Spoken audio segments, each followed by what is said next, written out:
تصور کیجیے شمالی کوریا کی ایک فوجی پریڈ، ہر طرف دھوم دھام اور نعرے بازی، اور اس سارے ماحول میں ایک نوجوان خاتون کھڑی ہے، چہرے پر ہلکی سی مسکراہٹ سجائے، لیکن یہ مسکراہٹ ایک دھوکہ بھی ہو سکتی ہے۔ یہ ہیں Kim Yo Jong, supreme leader Kim Jong Un کی چھوٹی بہن۔ جب دنیا نے انہیں پہلی بار دیکھا تو وہ بس ایک معاون تھیں، اپنے بھائی کے سائے میں رہنے والی، یہاں تک کہ ان کی ایش ٹرے اٹھانے والی ایک خاموش شخصیت۔ مگر اس معصوم سے نظر آنے والے چہرے کے پیچھے ایک ایسی شخصیت ہے جس سے آج ماہرین دنیا کی سب سے خطرناک خاتون کہتے ہیں۔ تو سوال یہ پیدا ہوتا ہے، آخر ایسا کیوں ہے؟ ان کی طاقت کی جڑوں کو سمجھنے کے لیے ہمیں وقت میں پیچھے جانا ہوگا، ان کی اس زندگی کو دیکھنا ہوگا جو ہمیشہ پردوں کے پیچھے ہی رہی۔ تو بات شروع ہوتی ہے پیونگ یانگ کے ایک انتہائی نجی کمپاؤنڈ سے، جہاں وہ اپنے بھائیوں کے ساتھ شاہانہ زندگی گزار رہی تھیں۔ پھر 1996 میں انہیں ایک فرضی نام پاک میں ہیونگ دے کر سوئٹزرلینڈ بھیج دیا گیا۔ دلچسپ بات یہ ہے کہ ان کے بھائی کم جونگ ان بھی وہیں تھے، ایک اور فرضی نام پاک ان کے ساتھ۔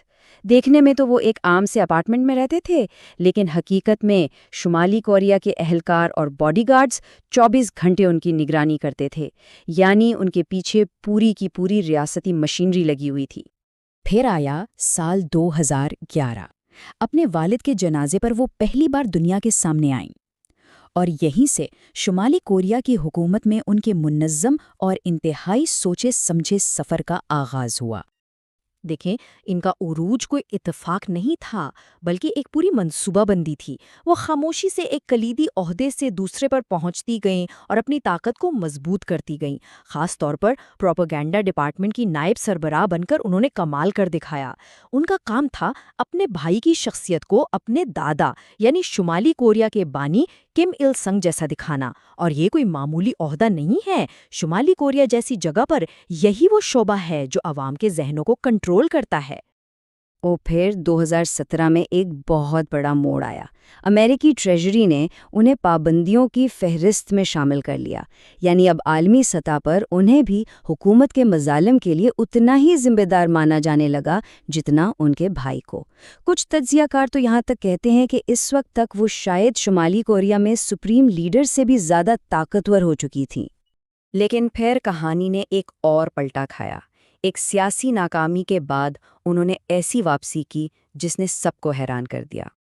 ہوا یہ کہ 2019 کے آخر میں امریکہ کے ساتھ جوہری مذاکرات ناکام ہو گئے۔ اس کے فوراً بعد انہیں خاموشی سے پولٹ بیورو سے ہٹا دیا گیا۔ پولٹ بیورو یعنی ریاست کا سب سے بڑا فیصلہ ساز ادارہ۔ سب نے سوچا بس شاہی بہن کا کھیل ختم، لیکن یہ تو طوفان سے پہلے کی خاموشی تھی۔ تو کیا واقعی ان کا سفر ختم ہو گیا تھا؟ بالکل نہیں، کیونکہ اپریل 2020 میں کچھ بہت عجیب ہوا۔ کم جونگ ان اچانک غائب ہو گئے، ہفتوں تک کوئی خبر نہیں آئی۔ پوری دنیا میں افواہیں پھیل گئیں کہ شاید ڈکٹیٹر کی موت ہو چکی ہے۔ اور اسی افراتفری کے عالم میں کم یو جونگ نے اپنا پہلا ذاتی بیان جاری کیا۔ اور کیا بیان تھا! انہوں نے جنوبی کوریا کو ایک خوف زدہ، بھونکنے والا کتا کہا۔ یہ دنیا کے لیے ایک کھلا پیغام تھا کہ اگر بھائی نہیں ہے تو بہن تخت سنبھالنے کے لیے پوری طرح تیار ہے۔ اور پھر کیا ہوا؟ چند ہی ہفتوں بعد انہیں نہ صرف پولٹ بیورو میں واپس لایا گیا، بلکہ پہلے سے کہیں زیادہ طاقت کے ساتھ۔ اس ایک واقعے نے سب پر واضح کر دیا کہ وہ صرف ایک مشیر نہیں بلکہ اس حکومت کی اصل آئرن لیڈی ہیں۔ اب بات کرتے ہیں ان کی شہرت کے اس پہلو کی جو انہیں سب سے زیادہ خطرناک بناتا ہے، یعنی ظلم اور دھمکیاں۔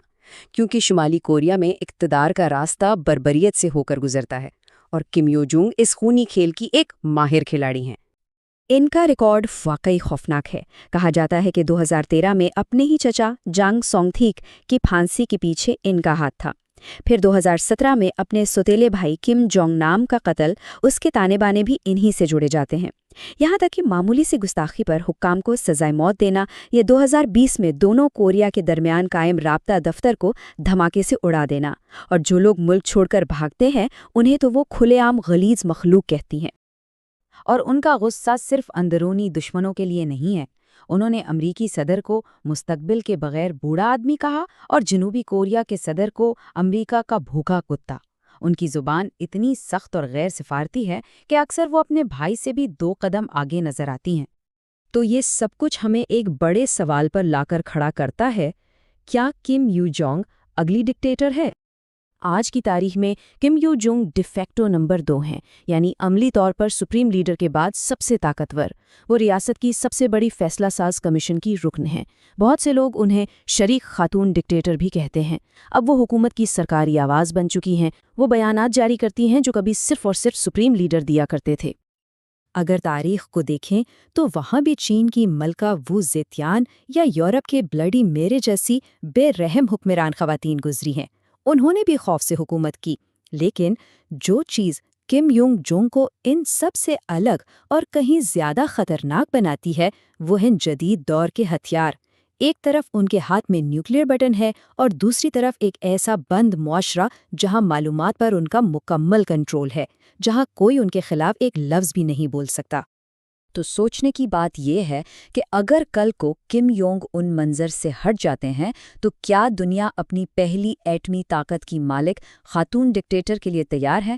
سوال اب یہ نہیں رہا کہ کم یو جونگ کتنی خطرناک ہیں۔ اصل سوال یہ ہے کہ جب وہ مطلق العنان رہنما بنیں گی تو عالمی امن کا کیا ہوگا؟ ایک ایسی رہنما جس کے ایک اشارے پر امن کی عمارتیں تباہ ہو جاتی ہیں اور جس کا غصہ دنیا کے بڑے بڑے ممالک کو ہلا سکتا ہے۔